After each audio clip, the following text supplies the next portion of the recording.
My sister-in-law didn't let my kids use the family pool all summer, saying they were being annoying. So we built a pool in our backyard for everyone. When my mother-in-law saw all the kids, she was shocked, and my sister-in-law turned pale. "No, Letitia, I already told you, today is not a good day for swimming," Amanda's voice dripped with fake sweetness over the phone. "Jamie and Sophia need their private time in the pool. You understand, right? Maybe they could go to the public pool?" I gripped the phone tighter, watching my children's faces fall as they heard their aunt's rejection. It was the hottest day of the summer, and my 7-year-old twins, Leah and Lucas, had been begging all week to use the family pool.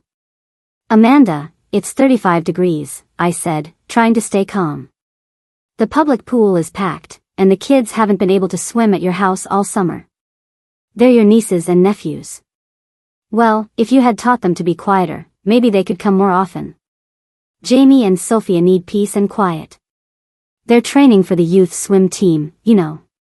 Of course I knew. That was all Amanda talked about lately. Her precious 12-year-old children were, according to her, future Olympic champions who couldn't be disturbed by their little cousins splashing around. I hung up and turned to my disappointed twins. Lee's lower lip trembled while Lucas kicked the ground, both still wearing the swimsuits they had put on that morning, hoping to swim. "I'm sorry, my loves," I said, hugging them. "What if we go get some ice cream instead?" "It's not fair, Mom," Lucas mumbled into my shirt. "Why doesn't Aunt Amanda like us?" My heart broke. It wasn't the first time Amanda excluded my kids, but seeing their sad little faces never stopped hurting. Since she moved into her new house with the huge pool last year, she had turned what should have been a fun family space into her own personal kingdom. That night, after putting the kids to bed, I sat on our back porch, looking out at the wide backyard. My husband Miguel found me there with 2 glasses of wine in his hands. "Rough day?" he asked, sitting beside me. Amanda turned us down again, I sighed, accepting the wine. "I don't get it, Miguel. When did she become so exclusive? We all grew up swimming in that pool at Mom and Dad's house. Now she acts like it's some private club." Miguel took a thoughtful sip. "You know, I've been thinking. This yard is pretty big." I turned to look at him, raising an eyebrow. "What are you suggesting?" He smiled. "Maybe I've done a little research. Above-ground pools have come a long way, and with some construction, we could make something really special. Not just for us, but for other families too. I've noticed we're not the only ones Amanda has excluded. Remember Sarah from the corner? Her kids aren't welcome either. Nor are the Thompson twins." I sat up straighter, ideas beginning to take shape. "Are you suggesting what I think you're suggesting? A community pool. Nothing fancy, but a place where all the kids can swim safely, supervised, inclusive." I looked at our yard with fresh eyes. That space, which had always seemed too big, suddenly brimmed with possibilities. It would be a lot of work. "I've got some savings," Miguel said. "And I bet if we reach out to other families, they'll want to help. We could create something really special here, Lisa. Something that brings people together instead of shutting them out." As we planned, sitting there, I felt excitement rising. This could be more than just a pool. It could be a statement about the kind of community we wanted to build. The next morning, I started making calls. Sarah was immediately enthusiastic and offered to help with permits and paperwork, since she worked at the town hall. The Thompsons, who were teachers, volunteered to organize schedules and safety protocols. Other neighbors contributed materials, labor, and funds.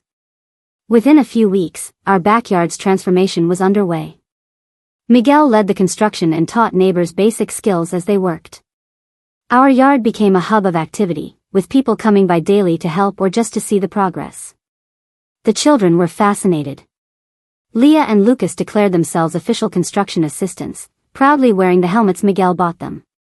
They spent hours watching the pool take shape, their disappointment over Amanda's rejection slowly fading, replaced by the thrill of what was coming. One Saturday morning, while volunteers worked on the deck, I heard a familiar voice behind me. I turned and saw my mother standing there with a confused expression. Clearly, news of the project hadn't reached her yet. "Hi, Mom," I said, standing up from where I was varnishing some boards. "We're building a pool. A community pool, actually, so all the kids can enjoy it." She looked around, taking in the scene, neighbors working together, kids playing nearby, the feeling of community beginning to form. "But why? Amanda has a perfectly good pool." "Does she, really?" I asked softly. "Because from where I stand, a pool that excludes family doesn't seem all that perfectly good to me." Mom stayed silent, watching Leah and Lucas carry lemonade to the workers, beaming with pride to be helping out. "They look happy," she said. "They finally are. This is about more than swimming, Mom. It's about having a place where everyone feels welcome, where no child feels rejected or excluded." Seeing understanding spark in her eyes, I knew the project was already achieving what we had hoped. It wasn't just about building a pool. It was about bringing people together, about tearing down walls, about showing the world we wanted to be here for everyone. "Lisa. You won't believe what happened." Sarah came running up, nearly bouncing with excitement. "I was at the town hall filing the permits, and the director of Parks and Recreation overheard the project. He loved the idea. They want to feature us in the community newsletter as an example of neighborhood unity." I smiled, thinking how different this was from Amanda's exclusivity. Our pool wasn't even finished yet, and it was already bringing people together. The physical transformation of our backyard was amazing. Miguel's design included a large L-shaped pool with a shallow area perfect for the little ones. The surrounding deck was wide enough for families to place chairs and umbrellas. We added compartments to store toys and safety gear, and the Thompsons organized a volunteer schedule to supervise the kids. Leah and Lucas became the unofficial welcoming committee, setting up a small stand where they served lemonade to workers and kept a daily log of progress with photos and notes. "Mom, look!" Leah shouted one afternoon, holding up her journal. "We got 10 more signatures. Now there are 30 families who want to join our pool club." Pool club was what the kids called the community group we had formed to manage the space. Unlike Amanda's approach, our only requirements were following safety rules and taking turns for maintenance. But not everyone was happy about our project.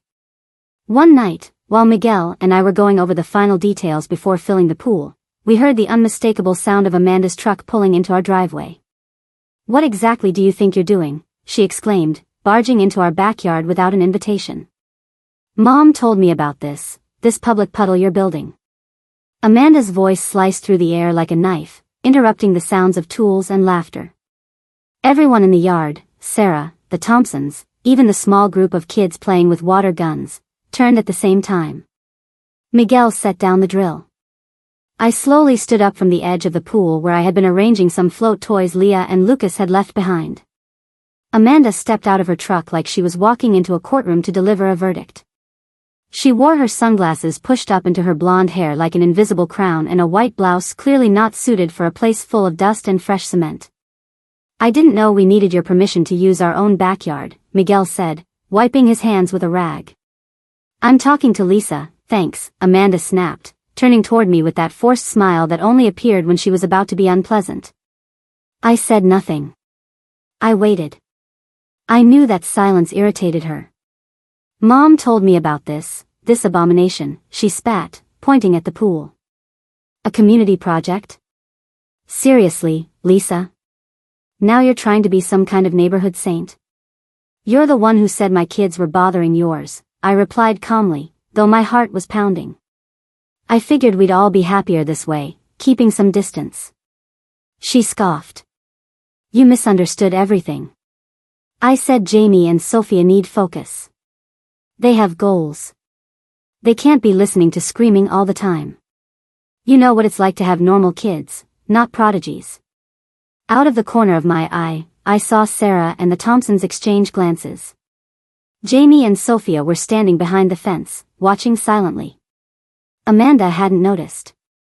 "And you really think this is the solution?" she continued. "You play the victim, rally all these jealous people just because they can't have something of their own. This looks like a socialist commune." The word socialist came out of her mouth like it was an insult. "How curious," I murmured, "because the pool at your house was paid for by your father, and it was built where your mother's garden used to be." "Technically, I take care of that pool, she snapped. I maintain it, organize it, clean it, manage the schedules. Do you think that's easy?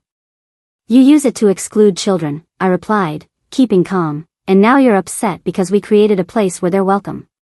Amanda stepped closer, her eyes sparkling with rage. You've always wanted to compete with me. Ever since I joined this family.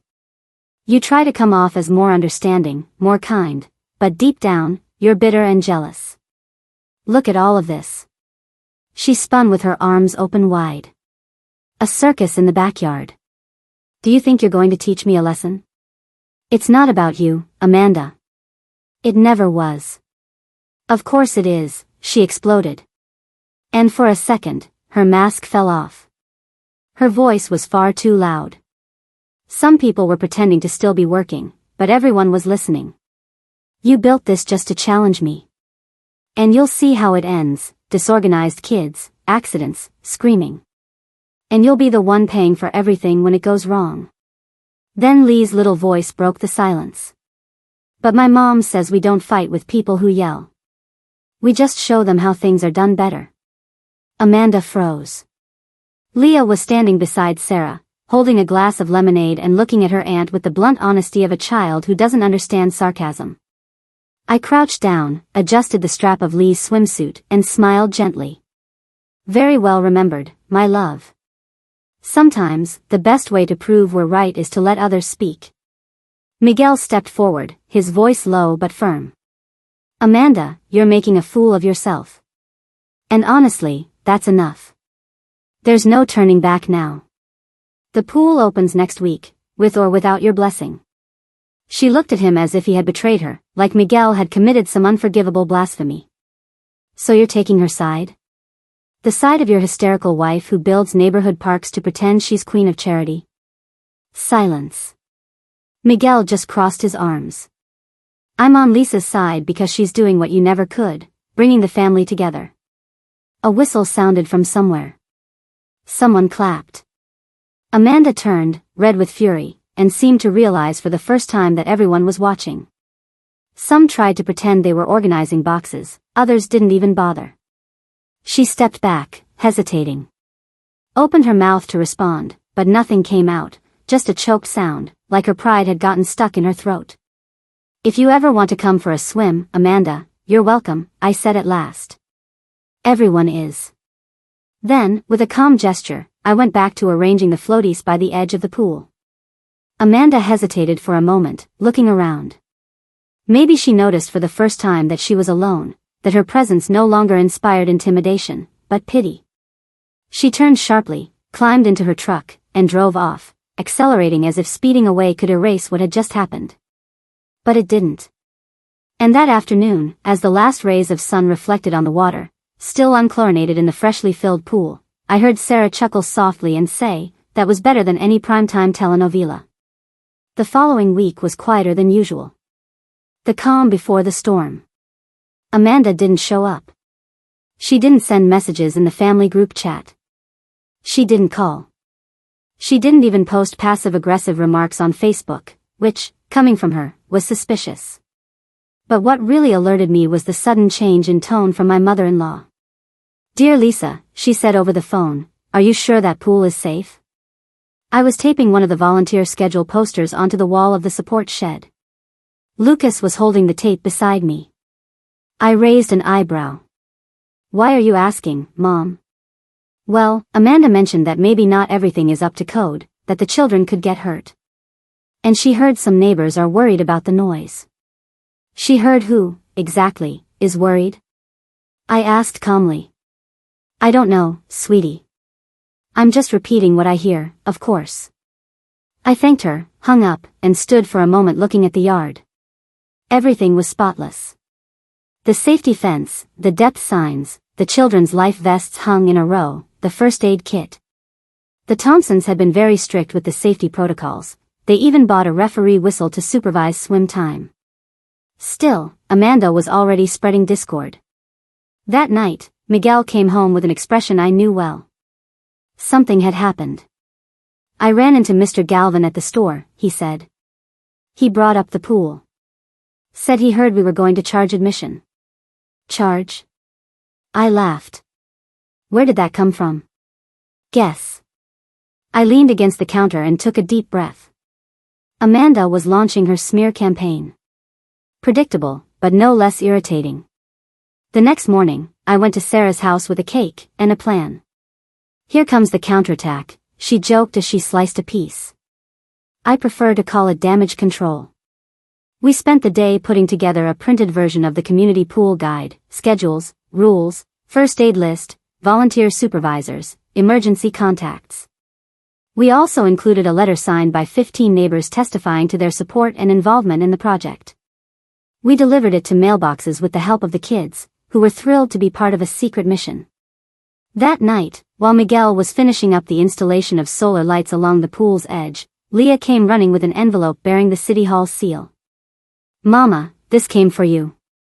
I opened it carefully. It was a formal notice. Dear Mrs. Lisa Gonzalez. We have received an anonymous complaint regarding possible irregularities in the construction of a swimming pool on your property. We request that you appear at the Department of Urban Planning to clarify and present the corresponding permits within 5 business days. I felt a chill in my stomach. Anonymous complaint. Of course. I didn't say anything to Miguel, at least not that night. I just smiled at the kids and put the paper away. The next day, I went to City Hall with Sarah.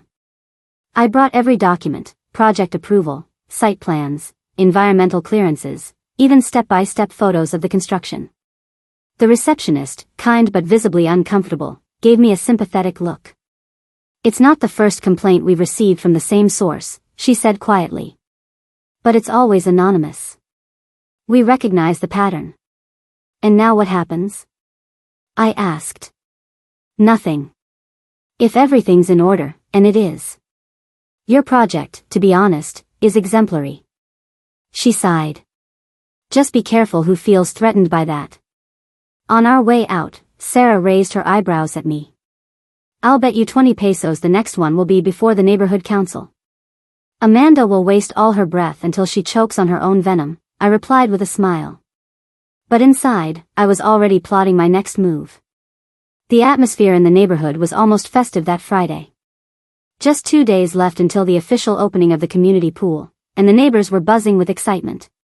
Sarah and the Thompsons created a WhatsApp group filled with emojis and increasingly extravagant ideas, piñatas, kids karaoke, a parade of decorated floaties. Leah and Lucas had made posters with phrases like, pool for everyone, and, no drama in the club, which they taped to the fence. Miguel, for his part, installed a sort of retractable awning, improvised from a truck tarp and climbing hooks, that turned out to be a huge success. Then came the call from my mother-in-law. Dear Lisa, how exciting about the grand opening of your little pool. I just wanted to talk, to avoid any conflicts. Conflicts? Well, Amanda had a very sweet idea.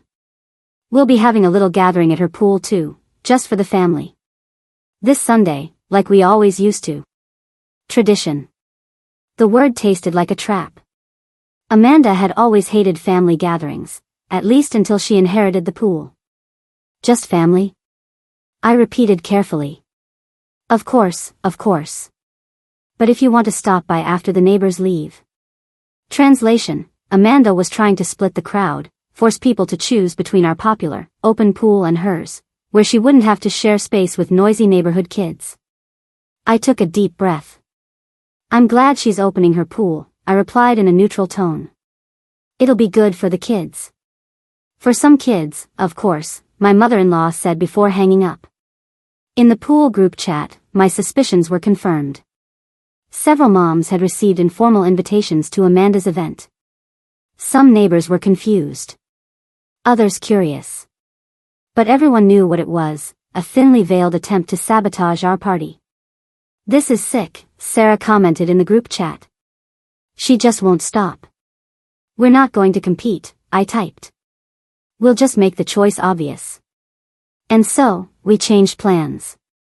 Our event would start in the morning, with games, music, and a kids' painting workshop. In the afternoon, the official pool inauguration, with a symbolic ceremony. Lucas wanted to cut a ribbon with a toy sword. Then a community lunch, with each family contributing something. And in the evening, an outdoor movie screening with popcorn and a children's film. Amanda, for her part, would host a barbecue with rented inflatable games. And a guest list that included only blood relatives, cousins and uncles. Sunday dawned hot and clear. Our pool sparkled. Families began to arrive with tables, umbrellas, food, and lots of smiles. The Thompson twins brought cupcakes with blue frosting. Sarah made a jello shaped like a floatie. My mother showed up with a tray of lasagna and a thoughtful look. I saw the other invitation, she said without elaborating, but I preferred to come where my grandchildren are happy. When we cut the red ribbon for the pool, with Lucas wearing his superhero cape, everyone applauded. It was a feeling of accomplishment, unity, a non-violent revenge. Later, as I was serving lemonade, I heard whispering near the fence. 3 kids were peeking through the wooden slats. I recognized one of them, Jamie, Amanda's oldest son. He watched in silence, maybe sensing the difference. At that moment, everyone was in the shallow end of the pool, including the parents. Sarah was firing a giant water gun, laughing like a child. Miguel was helping Lucas do a cannonball. Leah was explaining the rules of a floatie game to 2 neighbor girls. Then Jamie made a decision. He climbed onto one of the low stone walls, looked back, toward his mother's house, and jumped over to our side. A second later, he dove into the pool. The silence lasted about 2 seconds. Then everyone acted like it was normal. The kids welcomed him with cheers of, "Hey," and he instantly blended in. A while later, I noticed Amanda standing on the other side of the fence. Arms crossed. Her face pale with restrained rage. She didn't enter. She didn't yell. She didn't interrupt the moment, not yet. She just stood there, jaw so tight it looked like it might snap. Her eyes fixed on Jamie, who was happily playing with a bucket, pouring water beside Lucas and the other kids. After a few seconds, Amanda disappeared from view. I wondered if she would tolerate it, or if she'd make a scene. I didn't have to wait long. 15 minutes later, we heard it. Jamie. The shout cracked through the air like a whip, silencing laughter, music, even the birdsong. Jamie froze, feet still in the water. Amanda appeared at the edge of our property, but she didn't enter. She stood behind the fence like a judge, claiming a boundary that should not be crossed. Get out of there. Now. All eyes turned to him. Jamie looked at me. Then at Miguel. He didn't ask for help. He just stepped out of the water slowly, like someone waking up from a dream. He walked toward the gate. Amanda swung it open and grabbed his arm roughly. What were you thinking? Have you lost your mind? Mama, it was just for a little while, he whispered. With them? After everything I told you? She looked at everyone else like we were circus animals. I said nothing. Neither did Miguel. Sarah took a step forward, but I discreetly signaled her to stop. Let her. She was sinking into her own poison. Amanda dragged Jamie back home. A strange silence settled.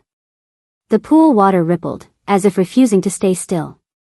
Lucas pressed his lips together. Leah grabbed my hand. He didn't do anything wrong, she whispered. I know, my love. The party went on, but not the same. Amanda's presence lingered like a ghost. Not because she was there, but because everyone had seen what had only been a suspicion before, the control, the humiliation, the cruelty. The following Monday, the story had spread through the neighborhood. Sarah came over for coffee and brought news. Did you hear about the list? What list? Amanda wrote a code of conduct for anyone who wants to hang out with Jamie and Sophia. Parents have to sign it. It's surreal. She pulled a paper from her bag, printed with a bold title. Family Conduct Rules, Amanda Residence LLC. It included points like no visits without at least 48 hours notice. No water games of any kind with external children. Only supervised interaction allowed with cousins under 10 years old. I skimmed it and let out an incredulous laugh. That same afternoon, Leah came running into the house, holding something in her hand. Mama. I found this in our mailbox. It was an envelope with no return address, my name written in shaky handwriting. Inside, a folded sheet of paper and a note, scrawled in rushed letters. I'm really sorry about Sunday. I liked being there. Can I come again? Don't tell her. J. I stood still. The paper trembled slightly in my hands. Leah looked at me curiously. Is it from Jamie? I nodded, slipped the note into my pocket, and kissed her forehead. Later, I went into Miguel's tool shed and found an old clipboard folder. At the top, I wrote, Night Visitor Log. Below that, I placed Jamie's note. It would be our new tactic. We weren't going to fight Amanda. We were going to open the door for anyone who wanted to jump the fence of their own free will. In the days that followed, the movement grew. It started with Jamie. Then 2 of his cousins showed up one Tuesday afternoon, peering through the fence. Leah saw them first. Mama, Aunt Amanda's kids are there again. I stepped outside with a pitcher of juice and simply smiled. Do you want to come in? They hesitated for a moment. Then one, the younger one, took off his shirt and ran straight into the water. The other looked tense, glancing back, but eventually jumped in too. From then on, it became common.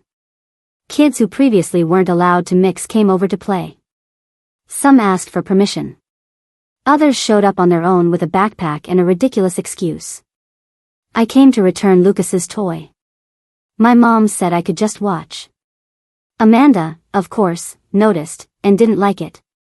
On Thursday, Jamie showed up with a wrinkled piece of paper in his pocket and a worried look in his eyes. She's really mad.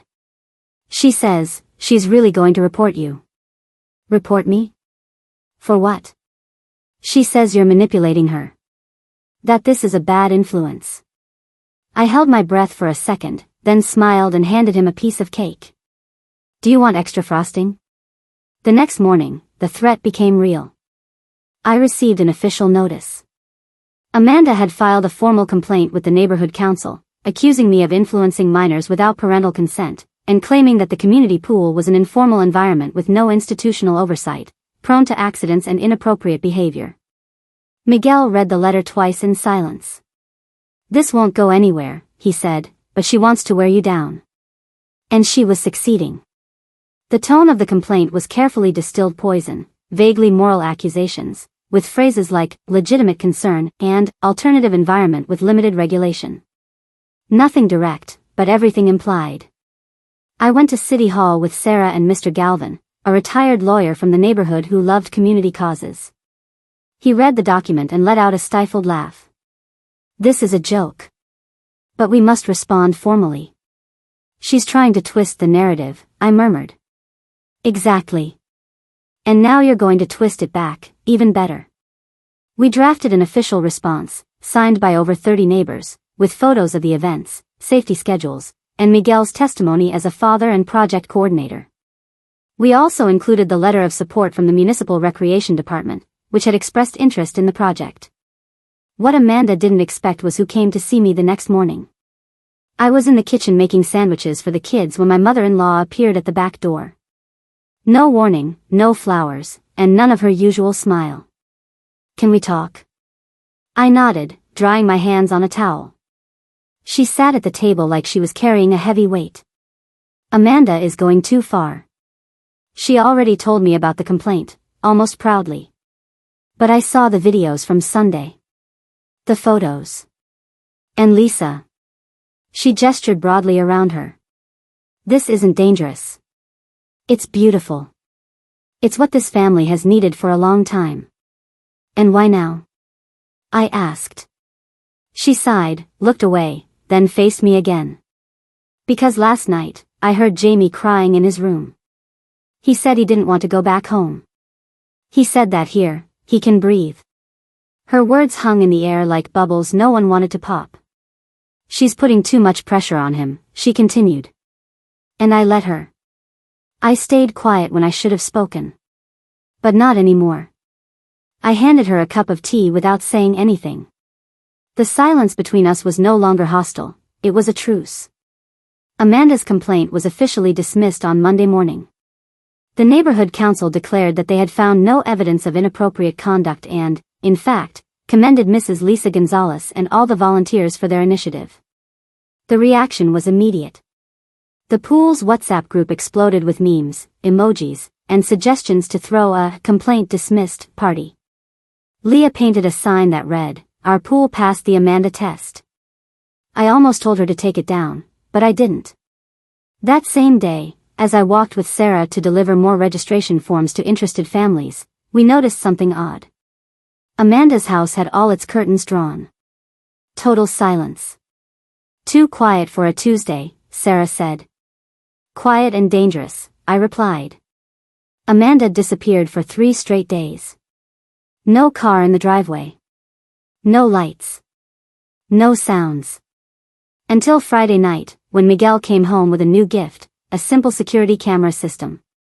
It wasn't expensive, but it was enough to monitor the pool's exterior, especially during the night. "You never know," he said shyly. "Just as a precaution." We installed the cameras quietly, without making a fuss. And then, in the early hours of Saturday, at 3:27 a.m., Amanda made her worst mistake. The footage was clear. She was seen jumping over the side fence, flashlight in hand, carrying a bag. She wore an old t-shirt and had her hair tied in a messy bun, very different from her usual flawless image. The camera caught her opening the maintenance product compartment, rummaging through it, and then pouring something into the pool's filters. What she didn't know was that Miguel had activated the night alarm. The phone rang in our bedroom. I saw the motion alert and opened the video. For a moment, I thought it was a joke. But it wasn't.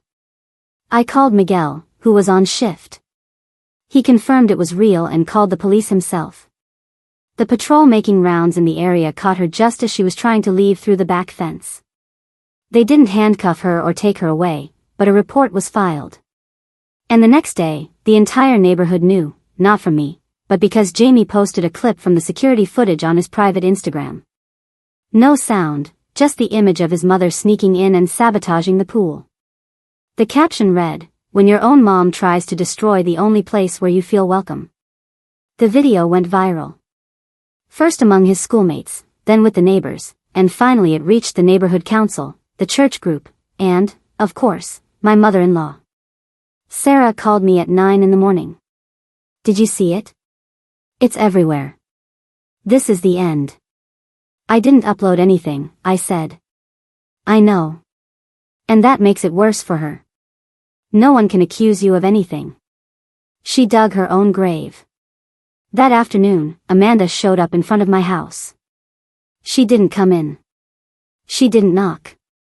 She stayed on the other side of the street, motionless, watching the patio full of people. The children were playing as always. Miguel was checking the lights. And Jamie, lying on a lounge chair with a book, pretended not to see her. When our eyes met, Amanda opened her mouth as if to say something, but didn't. She turned around and walked away. This time, the fence remained intact. But her reputation didn't. Amanda didn't appear for a whole week. No car coming or going. Curtains always drawn. Not a whisper of her voice. An absence so complete it felt unreal, as if she had never been there. Meanwhile, Jamie was there. More present every day, and quieter. At first, he pretended everything was normal. He played with Lucas, laughed at Lee's jokes, helped Miguel arrange the lounge chairs. But over time, signs began to show that something wasn't right. On Tuesday, he turned down the snack he always loved. On Wednesday, he spent the night on the couch, saying his room was too hot. On Thursday, he had a small breakdown while we were preparing first aid kits for a new group of volunteers. "What if she never talks to me again?" he whispered, gripping a roll of tape with trembling hands. "What if she hates me?" The question pierced through me like a silent nail. It wasn't fear of punishment, it was fear of abandonment. For a moment, the rage I felt toward Amanda transformed into something else. Not forgiveness, but deep compassion. Not for her, but for him. Jamie was paying far too high a price. On Friday, my mother-in-law appeared at the gate with a basket of bread and the look of someone trying to fix something torn by a blade. "Can we talk?" I walked up to her and waited. Lisa, I think it's time to resolve all of this. As a family. Resolve? I repeated. Amanda is not well. She's not eating, not leaving her room. She's devastated. This went too far. We have to forgive. That word twisted my stomach. Forgive? Forgive what exactly? That she sabotaged a space for children? That she tried to incriminate me? That she used her own son as an emotional weapon? That, when she lost control, she trespassed onto my property in the middle of the night? My voice came out firmer than I expected. I didn't yell, but I didn't tremble either. This isn't just family drama, Mama. It's a pattern. And now that it fell apart, you want to erase it with some bread and a chat. I just want to avoid more pain, for Jamie, for everyone. Then start by accepting that not every reconciliation needs a stage. Sometimes the only cure is distance. She didn't answer. She just nodded, eyes brimming with tears, and left. That night, Jamie didn't eat dinner. He stayed on the swing in the backyard, gazing at the sky with a far-off look in his eyes. Leah tried to make him laugh. Lucas showed him a funny video. Nothing worked. I sat beside him. Hey, do you miss your mom? He didn't answer. I know you miss her. Why does she do all this? He asked. Why can't she be like you? It caught me off guard. I'm not better than she is, Jamie. I'm just different. But you let us exist. We stayed silent for a while. The pool lights reflected on the tree leaves, and in the distance, there was the soft murmur of laughter. That dawn, I got up to get a glass of water and saw something through the window, a silhouette standing on the other side of the street, alone, motionless, watching. It was Amanda. She stood under the tree we had planted years ago, arms crossed, her face half hidden. She didn't try to come in or make any gesture. She was there for maybe 2 minutes, then disappeared. I didn't tell anyone. But I knew the end was near. Sunday arrived, bright and warm. The pool water sparkled. There were bunting flags, chairs set out, fruit in colorful bowls. That day, we were holding the symbolic ceremony for the community plaque, an idea from Leah and Sarah. The plaque was simple, light wood, names engraved by laser. At the top, in larger letters. The community pool of Los Sauces neighborhood. Because everyone deserves a place. Below that, the names of those who helped, Lisa, Miguel, Sarah, the Thompsons, and a long list of neighbors, volunteers, and supporters. It was a gesture that marked a new chapter in the neighborhood, a before and after. The event was scheduled for 4 p.m. At 3:48, Amanda appeared. She wore a navy blue light coat, sunglasses, and her hair pulled back tightly, completely out of place for the heat. She approached the garden gate but didn't come in. She stood there, as if waiting for an invitation. Miguel saw her first. I felt him tense up. She came, he said quietly. Sarah stepped forward, but I raised my hand. I was the one who walked to the gate. Conversations around us quieted, though no one left. No one hid. It felt like everyone had been waiting for this moment. Lisa, she said, her voice hoarse, can I speak to Jamie? He's with his friends. I just wanted to see him, talk to him, tell him I'm sorry. There were no tears, no real remorse. It was a generic apology, cold, hollow. She wasn't seeking forgiveness, she wanted to erase the shame, reclaim her posture. Amanda, I replied, this isn't the time to pretend nothing happened. You can wait for Jamie to come to you, or finally tell the truth, here and now. She turned pale. What truth? That you tried to destroy the only place where your son was happy.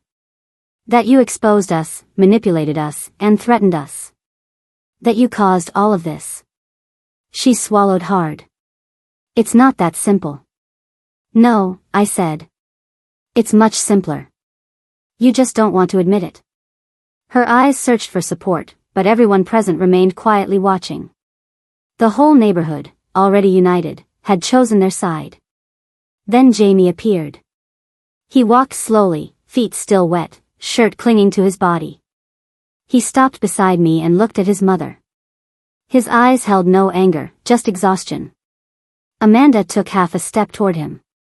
"Jamie, you came because there will be photos, right?" Silence. "Because people are watching?" "Because if they weren't here, you'd still be in your room, making me believe everything was my fault?"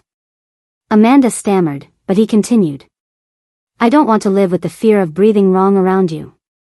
I don't want to feel like a burden or a project. I just wanted to be your son. But you want a trophy." His words fell like nails to the ground, loud and heavy. Amanda seemed to shrink, as if each word hollowed her out. "So, I'm staying with them," Jamie said, pointing at us. "With those who accept me as I am." Amanda didn't reply. She didn't argue. She didn't ask for another chance. She simply nodded and left, this time without looking back. That night, we inaugurated the plaque. Miguel took photos. Sarah toasted with passion fruit juice. Jamie placed the final nameplate in the corner, smiling shyly. He looked lighter, still hurt, but free. Leah said he looked less blurry. Lucas wrote, "Truly welcome, Jamie," on a piece of paper and taped it to the umbrella.